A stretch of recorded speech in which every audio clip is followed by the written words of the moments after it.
I want you to listen to something Donald Trump said at a rally yesterday about three of America's largest cities. Here it is. If they didn't cheat, I wouldn't even be here today. You know why? I wouldn't have to campaign.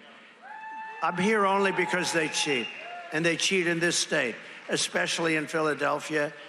And I'll mention a couple other areas, but for the most part, but Philadelphia is out of control. Detroit is out of control. Atlanta is out of control. If that sounds kind of familiar to you, it should. I mean, Donald Trump talks about those specific cities a lot. Here he is at a campaign event in Iowa last year. The most important part of what's coming up is to guard the vote. And you should go into Detroit, and you should go into Philadelphia, and you should go into some of these places, Atlanta, and you should go into some of these places, and we got to watch those votes when they come in. So Donald Trump told his supporters to go into Detroit and Philadelphia and Atlanta to, quote, guard the vote. And here he is right after the election in 2020. Detroit and Philadelphia, known as two of the most corrupt political places anywhere in our country, easily cannot be responsible for engineering the outcome of a presidential race, a very important presidential race. I think you all know what he's saying there. I mean, he's saying that big cities with significant numbers of black voters cannot be allowed to play a role in helping to determine the outcome of a presidential election. It was racist then, it's racist now. He believed it then, and he definitely believes it now. Joining me now is my friend and colleague, Joy Reid. She is, of course, the host of The ReidOut. She just finished her show. I'm so grateful for you for hanging out with us still here, Joy. So, Joy, we've been talking throughout the course of the show about whether things are worse than they were in 2020 and 2016, whether they're the same. And so you've been covering kind of his outrageous language, his voter suppression efforts. You talk about it a lot. And so I want to ask you that question. Do you think what his comments this weekend, what he's saying now, his efforts in these cities, is it worse than 2020 and 2016? Is it the same? And kind of what level of concern do you have about what you're seeing out there? Well, I mean, I think I will echo George Conway in saying that, you know, Donald Trump, as he called him a lunatic. I will not use the term, but he's clearly in decline. So everything about Donald Trump, yes, is appreciably worse than 2016 or 2020 because he is clearly in decline. He can't start of a story without veering off into a fictional award that he supposedly won. He can't answer a question with any lucidity. Donald Trump is less lucid, but he's also less inhibited. And that means that his sort of innate racism pours out, you know, in greater measure now than it did before. It's more open. He can't control himself.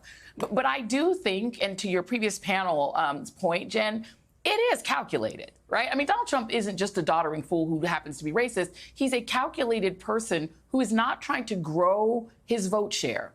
He's trying to speak into the id of a particular kind of voter about when he says we have to call out Detroit, Philly, and Atlanta. We have to go into Philly, Detroit, Atlanta. He lost Pennsylvania, Georgia, and Michigan in 2020, which is how he lost the election. It's why he's under indictment for attempting to steal those races. What he's telling his voters, his small, you know, his share of extreme MAGA voters, these blacks are stealing the election. Black Haitians are violent cannibals. Black people are the enemy. Black people are going to be responsible if and when I lose, and you are permitted through my language to do violence to them if necessary to stop another peaceful transfer of power, because he understands that he is not winning the election. To put my old campaign ad, you and I both are campaign people. Yeah. He is not winning the election. And so what he's doing is he's doing just what he did in the summer of 2016. He's setting it up to say, if I lose, they stole it. He did it in 2016. In the summer of 2016, he just happened to win those key states. He did it in 2020. He's doing it again. It is. When you were just talking there, it just reminded me, Joy, of the fact that, I mean, he has a low ceiling for his voters. He's not, as you just said, reaching out to an expanded group beyond that. He has to both eviscerate his opponent, which he's trying to do, and he also has to make it seem like people's votes don't count either, right? And go after communities to suppress the vote. That is a form of voter suppression. Okay, I have to ask you about J.D. Vance. You talk about J.D. Vance in the most edgy, delicious way. He's going to debate Tim Walz tomorrow night. We're going to sit on a panel together for many hours in New York, but give us a preview. What are you watching for tomorrow night? Oh, James David. I mean, first of all, I think James David has one job. Don't be weird. Don't be weird, friend. And it's going to be hard for him because he just actually is fundamentally weird. And he's weird in a very specific way. I mean, we've talked a lot about why he was picked, right? Was this, to sort of expand the base into even whiter dude bros, right? So he doesn't add anything to the base except for the manosphere, younger, millennial, hard right, ultra-Christian incel crowd and motivate them. Like, I think that's why he was added to the ticket. So what he's got to do on a national stage where he's going to have one chance to try to present himself against an older, more experienced actual governor, a coach, and a normal man, a normal guy, is he's got to try not to appear weird. He's got to try to overcome his deficits in terms of the things he said about women, try to seem more compassionate, try to seem like a family man and a normal person, and try to suppress his urge to eviscerate women for being useless incubators who, if they haven't actually pushed out a baby, have no right to have any rights in the American system. What a time to be alive to have that position.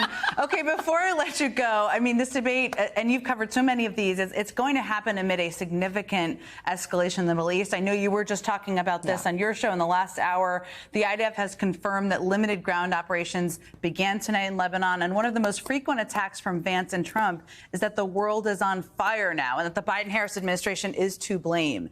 How do you think they're going to handle that attack? And how should Governor Walz, most importantly, handle that tomorrow night?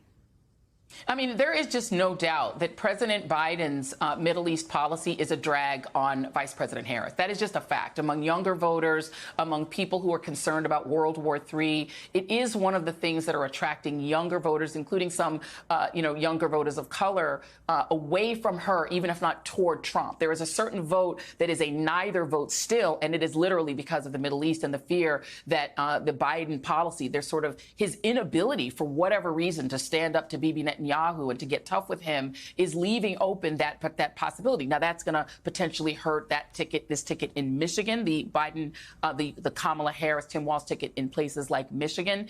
It's going to suppress some of their younger voters. She actually has an advantage because she actually speaks with a lot more compassion in terms of her views on the Middle East.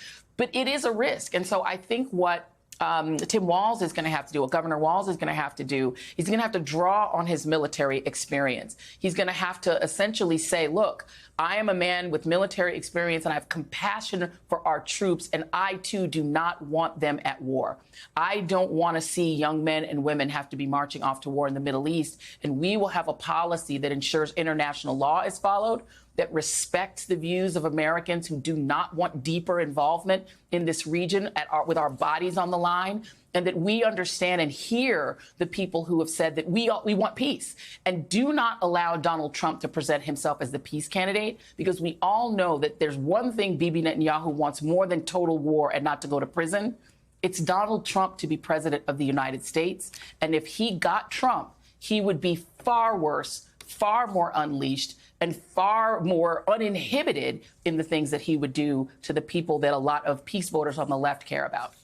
No question. Donald Trump is like, free reign, Netanyahu, do what you want. The other challenge I think Walz has is there is rising anti-Semitism. It's a concern among many Americans, too. He's got to address that if there's a question on this. Joy Reid, I always love talking to you. I'll spend a lot of time with you tomorrow night. I'll see you in New York.